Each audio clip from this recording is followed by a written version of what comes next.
Hello everyone, welcome back to Smart Classes YouTube channel. বন্ধুসকল আজিৰ ভিডিঅ'ত আমি আপোনালোকৰ আগন্তুক অনুষ্ঠিত হ'বলগা আসাম পুলিচ, ABUB, কনষ্টেবল বা SI, APRO বা ফৰেষ্ট ডিপাৰ্টমেণ্টৰ যিকোনো ধৰণৰ ৰিটেন এক্সামৰ কাৰণে সহায়ক হোৱাকৈ এটা মেথছৰ নতুন ক্লাছ লৈ আহিছোঁ আৰু এই ক্লাছটোত কিছুমান ইম্পৰ্টেণ্ট ফৰ্মুলা আৰু শৰ্ট ট্ৰিক্সৰ সহায়ত আপোনালোক কোৱেশ্যনখিনি কৰাই দিম যাতে এক্সামত গৈ খুব কম সময়ৰ ভিতৰতে এনে ধৰণৰ কোৱেশ্যনবোৰ আপোনালোকে সলভ কৰিব পাৰে। হে আপোনালোকে ভিডিঅ'টো স্কিপ নকৰিব আৰু শেষলৈকে চাই থাকিব।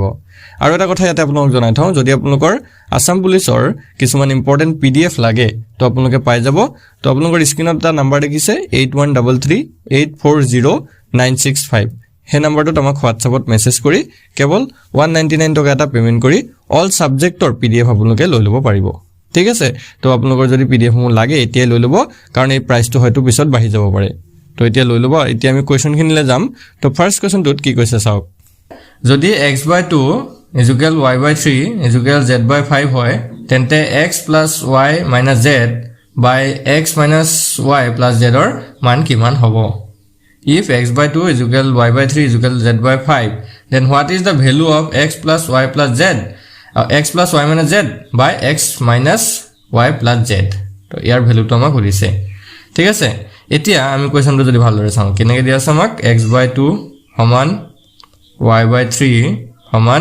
z/5 আমাৰ দিয়া আছে। ঠিক আছে, এতিয়া আমি এই তিনিটা যে দিছে x/2 y/3 আৰু z/5 তিনিটা সমান বুলি দিছে, তো আমি ইহঁতৰ গোটেইকেইটাৰ সমানত এটা আৰু এটা চলক ৰাখি লৈ লৈছোঁ k। ঠিক আছে,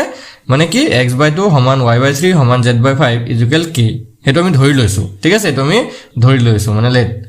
এতিয়া আমি গম পাওঁ যে x ৰ ভ্যালুটো কি হ'ব। আমি যদি চাওঁ x ৰ ভ্যালুটো কি হ'বগে, এইটো যদি আমি চাবলৈ যাওঁ 2k হ'ব।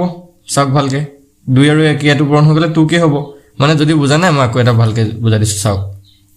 আমি যেহেতু এতিয়া গম পালোঁ গোটেইকেইটাৰ ভ্যালুটো k, মানে x/2 সমানো কিমান হ'ব তেতিয়া k হ'ব। তো ইয়াৰ পৰা আমি যদি চাওঁ x = কি হ'ব, 2 আৰু k পূৰণ কৰিলে 2k, তেনেকৈ y ৰ ভ্যালুটো হ'ব 3k আৰু z ৰ ভ্যালুটো হ'ব কিমান 5k। বুজি পাইছা নে? এইটো কৈছোঁ x মানে হৈছে 2k, y মানে হৈছে 3k, z মানে হৈছে 5k। হ'ল, ক্লিয়াৰ হৈছে? মই সাইডত এইখিনি গোটেইখিনি লিখি দিছোঁ, গোটেইখিনি সাইডত লিখি লৈছোঁ। এবাৰ চাওক x মানে হৈছে 2k, y মানে হৈছে 3k আৰু z মানে হৈছে 5k। হৈ গ'ল।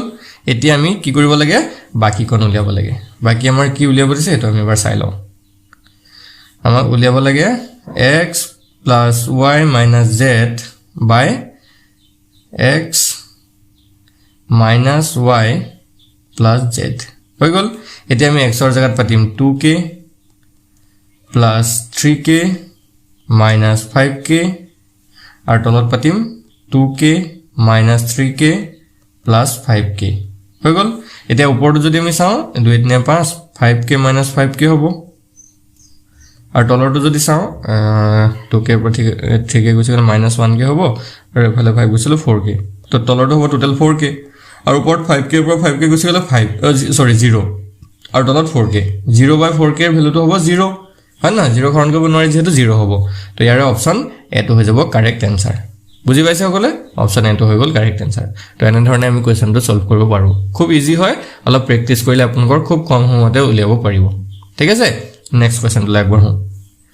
নেক্সটটো চাওক কি দিছে, what is the HCF of 7/9, 14/15 and 7/10? 9/7, 15/14 আৰু 10/7 গসাউটো কিমান হয় উলিয়াব দিছে। তো আমি নৰ্মেলি স্বাভাৱিক সংখ্যাৰ যদি গসাউ লসাগু উলিয়াব দিয়ে সকলোৱে পাৰোঁ, কিন্তু এনেকুৱা যদি ভগ্নাংশৰ লসাগু গসাউ দিয়ে তেতিয়াহ'লে অলপ বস্তুটো কেনেকৈ কৰিব লাগিব চাই লওক। তো আমাক কি দিছে 7/9, 14/15 আৰু কি দি আছে 7/10 দি আছে। এই গোটেইকেইটাৰ গসাউটো উলিয়াব লাগে। গসাউ মানে হৈছে HCFটো উলিয়াব লাগে। তো ইয়াৰ HCFটো উলিয়াবলৈ হ'লে কি কৰিব চাওক, আমি তলত গোটেইকেইটাৰ LCMটো পাতিম। ভালকৈ চাব, তলত গোটেইকেইটাৰ কি পাতিম LCM পাতিম, আৰু ওপৰত গোটেইকেইটাৰ HCFটো পাতিম। মানে তলৰ যিকেইটা হৰ আছে মানে 9, 15 আৰু 10, সেই তিনিটাৰ আমি LCMটো উলিয়াই লৈ তলত পাতিম, আৰু 7, 14 আৰু 7 এই গোটেইকেইটাৰ HCFটো উলিয়াই আমি ওপৰত পাতি দিম, তেতিয়া এনসাৰটো ওলাই যাব। ঠিক আছে, এতিয়া আমি যদি চাওঁ 9, 15 আৰু 10 এইকেইটাৰ প্ৰথমতে LCMটো উলিয়াই লওঁ। 9, 15 আৰু 10 তো 3 যদি প্ৰথমতে হৰণ কৰো 3 3 গুণ 9 3 5 গুণ 15 10 টো নামি আহিলে এতিয়া আকৌ 5 ৰে যদি কাটি দিও 3 ক নাযায় 3 নামি আহিলে 5 গুণ 5 5 2 গুণ 10 হৈ গল এইটা হল 3 5 3 আৰু 2 3 5 গুণ 15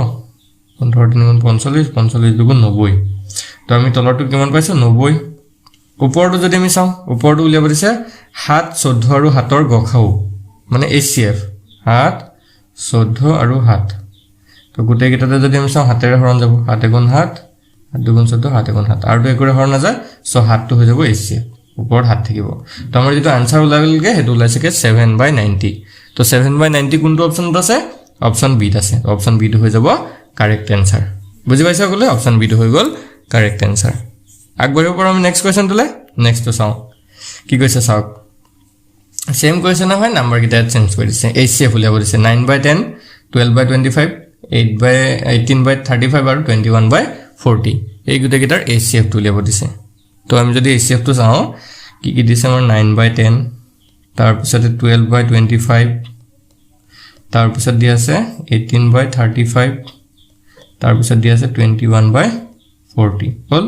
আমাৰ তলত গুটে গিটাৰ LCM তো লাগে আৰু ওপৰত গুটে গিটাৰ HCF তো লাগে তো প্ৰথমতে আমি এলসিএম টো উলাই লৈছো 10 25 তাৰপৰ 35 আৰু 40 হৈ গল তো 5 ৰে যাব গুটে গিটাক দেখিছো 5 2 গুণ 10 5 5 গুণ 25 5 7 গুণ 35 5 8 গুণ 40 হল তাৰ পিছত 2 ৰে যদি যায় 2 গুণ 2 5 ক না জানা নামিলে 7 ক না জানা নামিলে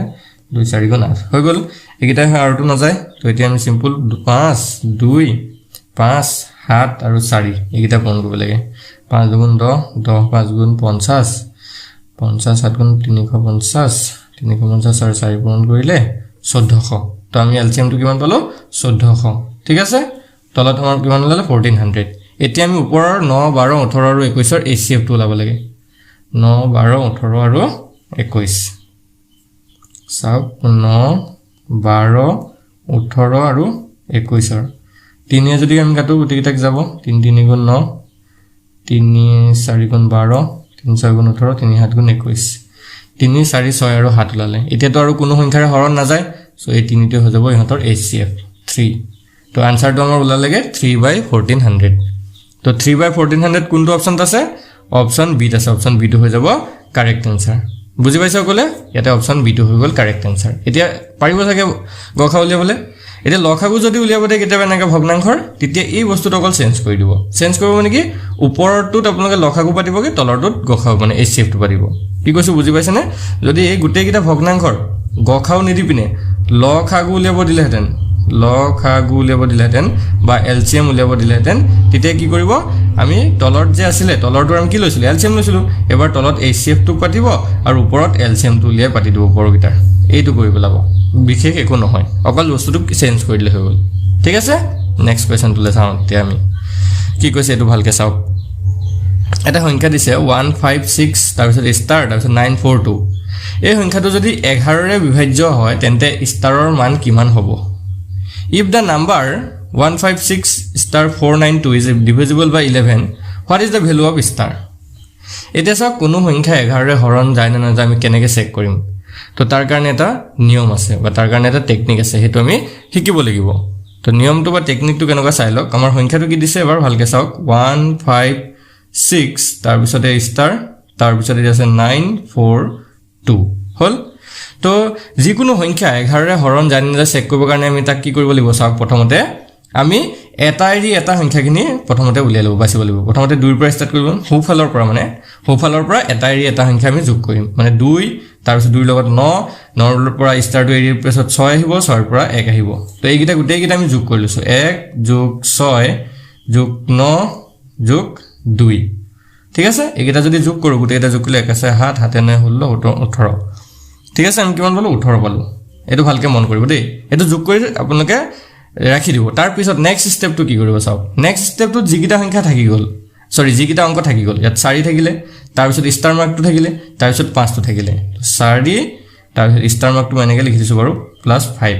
তো এটো যদি যোগ কৰো 4 পাছে 9 9 যোগ কিবা এটা হ'ব আৰু এটো কিবা এটা লাগে আমাক হেইটোৱে লাগে কি কিবা এটা মানে স্টাৰ মাৰ্কটো ঠাইত কি হ'ব এটা আমি ইয়াৰ পৰা গম পাম এতিয়া চাব দেই এই এটা পালো আমি 18 আৰু এটা পাইছো 9 এই সংখ্যা দুটাৰ মাজৰ গ্যাপটো বা ডিফাৰেন্সটো কিমান হ'ব লাগে চাব এই সংখ্যা দুটাৰ মাজৰ ডিফাৰেন্সটো হয়তো 0 হ'ব লাগে নহলে আমাৰ 11 হ'ব লাগিব নহলে 22 হ'ব লাগিব নহলে 33 হ'ব লাগিব নহলে 44 মানে 11 ৰ গুণিতকবোৰ হ'ব লাগিব আৰু নহলে 0 হ'ব পাৰে তো এতিয়া 18 ৰ পৰা 18 ৰ লগত আমি কি বিয়োগ কৰিলে 0 পামগে মানে 18 ৰ লগত 9 বিয়োগ কৰিলে 0 পাম হয় না সব 18 ৰ পৰা 9 বিয়োগ কৰিলে আমি কি পাম 0 টো পাই যাম ঠিক আছে 18 ৰ পৰা 9 বিয়োগ কৰিলে 0 পাম তো সেই ষ্টাৰ মাৰ্কটোৰ ঠাইত কি আহিলে আমাৰ 9 আহিব বুজি পাইছা নে কি কৈছ চাওক 9 আৰু 9 যদি আমি যোগ করি 18 হয় না নহয় তেতিয়া এটো 18 হৈ যাবগে তেতিয়া এটো 18 এটো 18 তেতিয়া 18 ৰ পৰা 18 গুছি গলে 0 নহব জানো মই বস্তুটো এটো বুজাব খুজিছো যে আপোনাৰ এই ষ্টাৰ মাৰ্কটোৰ ঠাইত আমি যদি ইয়াত 9 বহুৱাই দিও তেতিয়া চাওক 5 9 আৰু 4 হৈ গল তো 5 9 হৈ গলকে 14 14 4 18 তেতিয়া এটো ওপৰটো 18 হৈ যাব তলৰখিনি 18 হৈ যাবগে তো হেইটো কৈছো ষ্টাৰ মাৰ্কটোৰ ঠাইত কি আহিব 9 আহিব বা আমি অপচনৰ থ্ৰুৱেদিও যাব পাৰো বলে 4 বহুৱাই চালো 4 বহুৱালে 5 9 9 14 হ'ব তো 18 পৰা 14 গলে 4 থাকি যাব আমাৰ ভাগ 4 হ'ব নোৱাৰে ভাগ মানে আমাৰ হেইটো বিয়োগফলটো কি ওলাব লাগিব হয়তো 0 নহলে 11 নহলে 22 নহলে 33 নহলে 44 এনে ধৰণৰ বিয়োগফলটো ওলাব লাগিব বুজি পাইছে তো আমি যদি চাও অপচন ডি টো ইয়াতে কাৰেক্ট হ'ব ঠিক আছে নেক্সট কোৱেশ্চন লাগব নতিয়া নেক্সট চাও কি কৈছে A tank is filled with water from 12 buckets and each bucket has a capacity of 13.5 liters. How many buckets of 9 liters capacity can fill this tank?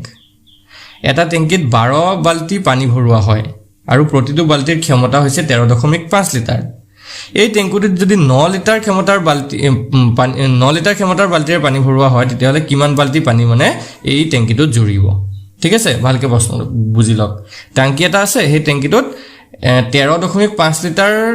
জুখৰ এটা বালতিৰে পানী ভৰোৱা হয় আৰু টোটাল 12 বালতি পানী তাত ভৰে মানে জুৰে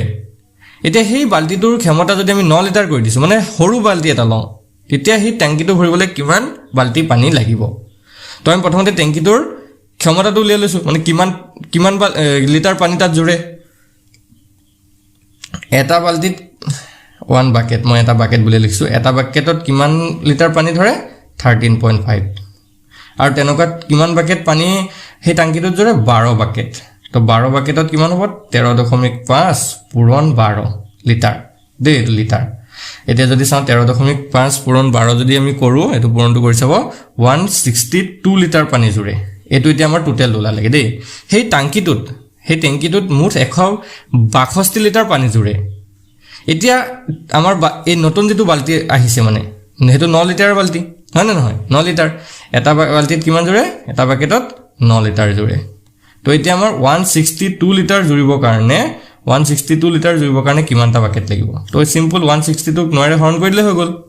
হয় না নহয় তো 162 ক যদি 9 ৰে হৰণ কৰে এটো 18 ওলাব তো হেই তেনেকুৱা 18 বালতি পানী যদি ভৰোৱা হয় ট্যাঙ্কিটো তেতিয়া হেই ট্যাঙ্কিটো ফিল হ'ব অপচন কোনটো শুদ্ধ হ'ব অপচন বি টো শুদ্ধ হ'ব বুজি পালে অপচন বি টো হৈ গল কারেক্ট आंसर কেলেমিল না ইমান টেনশন নলব আপোনালোকে ইমান টান কোৱেশ্চন নাহিব এনে ধৰণৰ ইজি কোৱেশ্চন আহিব নেক্সট চাওক তেতিয়া তো এইটো এটা অলপ ক্ৰিটিক্যালি প্ৰশ্ন দিছে ক্ৰিটিক্যাল মানে কি অলপ দেখিবলে টান নিছ নালাগে কিন্তু যদি আমি কৰি গৈ থাকো একদম ইজি হৈ যায় তো ৰুট অফৰ ভিতৰত এনেকৈ সংখ্যাটো দি দিছে তো প্ৰথমতে আমি যদি চাও ৰুট অফৰ 5 মানে ৰুট অফৰ ভিতৰত 5 তাৰ পিছত আকৌ ৰুট অফৰ 11 আকৌ ৰুট অফৰ 19 আকৌ 29 আকৌ 39 হয়নে সৰি 49 তো আমি 49 টোলে যদি লক্ষ্য কৰো 49 টো কিহৰ বৰ্গ সংখ্যা হয় 7 ৰ বৰ্গ সংখ্যা তো এটো 49 ৰ জায়গাত আমি কি লিখিব পাৰো 7 তেতিয়া এটো 29 প্লাস 7 হৈ যাব ৰুট অফৰ 29 প্লাস 7 হৈ যাব ভালকে লক্ষ্য কৰিব আৰু ৰুট অফৰ 29 প্লাস 7 মানে কি ৰুট অফৰ 36 হয় নহয় আৰু ৰুট অফৰ 36 মানে কিমান 6 তেতিয়া আমি এই গুটেই কোণৰ জায়গাত কি লিখিব পাৰো 6 লিখি দিব পাৰো হৈ গল তেতিয়া আমি ভালকে আকৌ চাব দেই এটা তো আমি গম পালো কোন 6 হয় তেতিয়া ইয়াত ৰুট অফৰ কি হৈ যাব 19 যোগ 6 হৈ যাব কাৰণ এই গুটেই কোণৰ জায়গাত আমি 6 পাই গৈছিলো ন এটা 19 এ 6 কিমান 19 এ 6 হৈ গল 25 ৰুট অফৰ 25 আৰু ৰুট অফৰ 25 মানে আমি জানো 5 বুজি পালে এতিয়া আমি এই গুটেই কোণৰ জায়গাত লিখি দিব পাৰো 5 বুজি পাইছে ভালকে চাওক গুটেই কোণৰ জায়গাত ইয়াৰ পৰা লৈকে আমি কি লিখি দিব পাৰো 5 লিখি দিব পাৰো তো এইটো হৈ যাব ৰুট অফৰ 11 যোগ 5 আৰু 11 পাছে হৈ গলগে 16 আৰু ৰুট অফৰ 16 মানে কিমান ৰুট অফৰ 16 মানে 4 বুজি পাইছে এতিয়া আমি এই গুটেই কোণৰ জায়গাত লিখি দিব পাৰো কিমান 4 হৈ গল এইকন জায়গাত আমি লিখি দিব 4 তো এইটো হৈ যাবগে ৰুট অফৰ 5 প্লাছ 4 তো √5 প্লাছ 4 মানে কিমান √9 এইটো হ'বগে আমাৰ ফাইনেল আনসাৰ আৰু √9 ৰ ভ্যালুটো কিমান হয়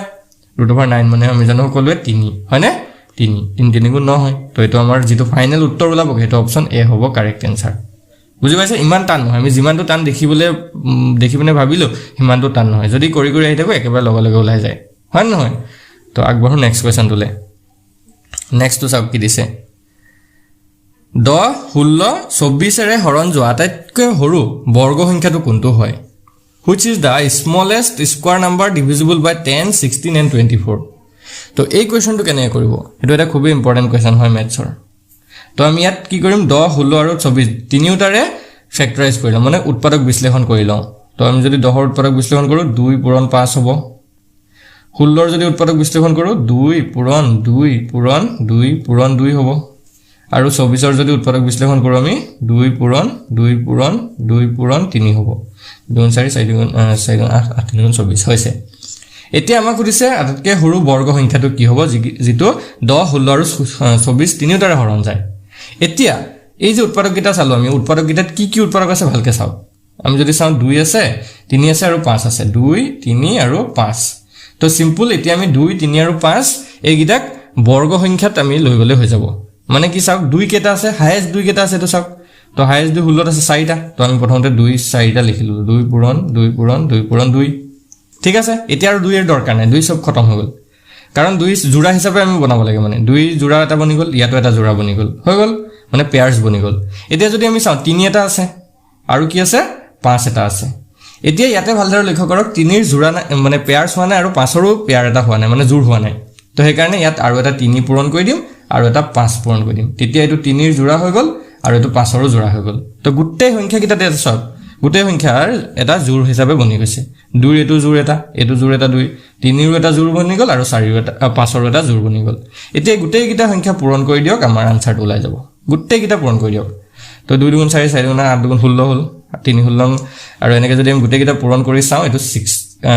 3600 ওলাই ঠিক আছে পূৰণটো মই কৰি থৈছিল আগতে তো আপোনালোক কৰি চাব 3600 ওলাব ঠিক আছে অপচন ইয়াতে আমাৰ ডি টো হৈ যাব কাৰেক্ট আনসাৰ বুজি পালে সকলে তো এনে ধৰণে আমি জোৰ বনাই পিনে আমি ইহঁতৰ বৰ্গ সংখ্যাটো উলিয়াব পাৰিম ঠিক আছে মানে এই 3600 যেটো এতিয়া সংখ্যা ওলালে সেই সংখ্যাটোক 10 এৰেও হৰণ যায় 16 এৰেও হৰণ যায় আৰু 24 এৰেও হৰণ যায় আৰু আটাইতকৈ সৰু হয় ডাঙৰ যদি চাব যাও বহুত সংখ্যা এভেইলেবল সংখ্যা ওলাব কিন্তু আটাইতকৈ সৰুটো হৈছে 3600 ঠিক আছে নেক্সট কোৱেশ্চনটো লাগবৰ আমি কি কৈছে চাওক population of a place decreases from 50000 to 48000 what is the percent decrease of the population এখন ঠাইৰ জনসংখ্যা 50000 পৰা 48000 লৈ হ্ৰাস পায় তে জনসংখ্যাৰ শতাংশৰ হ্ৰাস কিমান হল তো 50000 ৰ পৰা কিমান হল ভালকে চাওক 50000 ৰ পৰা কিমান হল 48000 হয় নহয় কিমান কমি গল তো আমি যদি চাও 2000 টা কমি গল 2000 জনসংখ্যা কি হৈ গলগে কমি গল এতিয়া আমাক উলিয়াব গৈছে শতাংশ হিচাপে কিমান হ্ৰাস হৈছে বা কিমান কমিলে তো শতাংশৰ হ্ৰাসটো উলিয়াবৰ কাৰণে ওপৰত কিমান কমিলে হেতু ৰাখিব তলত যেটো আগৰ জনসংখ্যা আছিল হেতুক ৰাখি দিয়ক মানে 50000 টো তলত ৰাখি দিয়ক ইনটু 100% পূৰণ কৰি দিয়ক 100% ঠিক আছে এতিয়া আমি কাটাকাটি কৰো 1 ৰ পৰা 2 শূন্য কাটিলো 50000 2 শূন্য কাটিলো ওপৰৰ পৰা আকৌ 2 শূন্য কাটিলো ইয়াৰ 2 শূন্য কাটিলো থাকি গল ওপৰত 20 ওপৰত 20 তলত 5 তো 5 এ আমি যদি 20 কাটো 4 বাৰ যাব তো এটো আমাৰ ওলাই গল অকল 4% কিমান পাৰ্সেন্ট কমিলে 4% অপচন এটো হৈ যাব কাৰেক্ট আনসাৰ হৈ গল সিম্পল একোনে কোৱেশ্চন হয় আৰু ইয়াতে একো আপোনালোকে টান বুলি ভাবি না থাকিব একদমে সিম্পল কোৱেশ্চন হয় এটো বুজি পালে তো আপোনালোকৰ আজি ভিডিওত আমি এইটা কোৱেশ্চন চালো যদি আপোনালোকৰ কোৱেশ্চন কিটা ভাল লাগিলে ভিডিওটো এটা লাইক কৰি দিব আৰু আমাৰ চেনেলটো সাবস্ক্ৰাইব কৰি কাষতে থকা বেল আইকনটো দবাই দিব